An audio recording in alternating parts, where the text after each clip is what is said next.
শিক্ষামন্ত্রী বা বর্তমান সরকার কি কার্যকর ব্যবস্থা গ্রহণ করছে আমাদের সন্তানদের পড়াশোনার টেবিলে ফিরিয়ে দেওয়ার জন্য? জি, মাননীয় স্পিকার, আপনাকে ধন্যবাদ। আমাদের প্রাকৃতিক দুর্যোগ এটা বাংলাদেশের খুবই একটা স্বাভাবিক ব্যাপার। সেই প্রশ্নে এখন আমাদের শিক্ষার্থীরা গত কালকে সহ যে ক্ষতিগ্রস্ত হয়েছে, সে বিষয়ে তাদের বিশেষ মূল্যায়ন সহায়তা ব্যবস্থা এবং তাদেরকে দুর্যোগ প্রবণ এলাকায় এখনো যে বিকল্প পরীক্ষা কেন্দ্রগুলো আছে, যেগুলো এখনো পানির নিচে, সেগুলোর ব্যাপারে বিকল্প কোনো ব্যবস্থা হয়েছে কিনা? শিক্ষার্থীরা আজকে আন্দোলনে আছে আমি এটা বলবো না, তাদের ক্ষোভ কষ্টের জায়গাটা যেটা এখন তৈরি হয়েছে সেটা প্রশমনে শিক্ষামন্ত্রী বা বর্তমান সরকার কি কার্যকর ব্যবস্থা গ্রহণ করছে আমাদের সন্তানদের পড়াশোনার টেবিলে ফিরিয়ে দেওয়ার জন্য, সে বিষয়ে আপনার মাধ্যমে মাননীয় মন্ত্রীর কাছে জানতে চাই। ধন্যবাদ মাননীয় সদস্য। মাননীয় শিক্ষামন্ত্রী।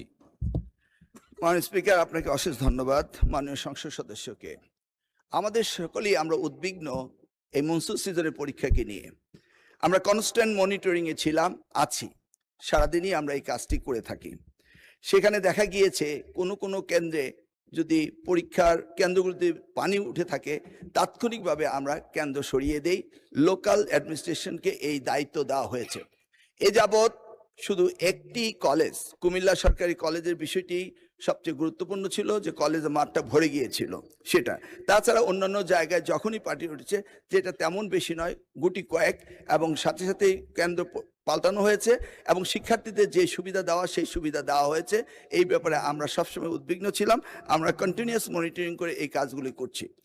যেই সেই ক্ষেত্রে আমরা মনে করি এখনো ক্ষতিগ্রস্ত হয়েছে, এই ক্ষতিগ্রস্ত তাদেরকে শুধরিয়ে দেওয়া আমাদের জন্য কোনো বিরাট কাজ নয়, কারণ আমরা অনেক জায়গায় পরীক্ষা বন্ধ করেছি এবং আমরা আবার আমাদের কোশ্চেন সেট রয়েছে, আমরা আবার তাদের পরীক্ষা নেব।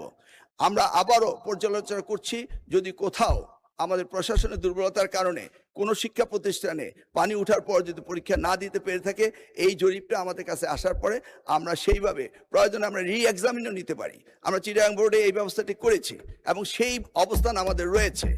সেই জন্যই আবার অনুরোধ করব, শিক্ষার্থীরা যার যার পড়ার টেবিলে ফিরে যাক। আমরাই উদ্বিগ্ন তাদের চেয়ে বেশি কিভাবে তাদেরকে আমরা পরীক্ষা সঠিকভাবে নেব এবং এই দুর্যোগ মোকাবেলা করব। আমি আবারও আশ্বাস দিচ্ছি যে যেই সমস্ত পরীক্ষা কেন্দ্রে এই ধরনের ভুল ত্রুটি হয়েছে, সেখানে রি-এক্সামিন নেওয়ার প্রভিশন আমাদের রয়েছে। এরা আমাদের ভবিষ্যৎ, এদেরকে আমরা কোনো অবস্থায় ডিপ্রাইভ করতে পারি না, করব না। সেটাই আমি মহান সংসদের মাধ্যমে জাতিকে জানাতে চাচ্ছি। ধন্যবাদ আপনাকে। ধন্যবাদ মাননীয় শিক্ষামন্ত্রী।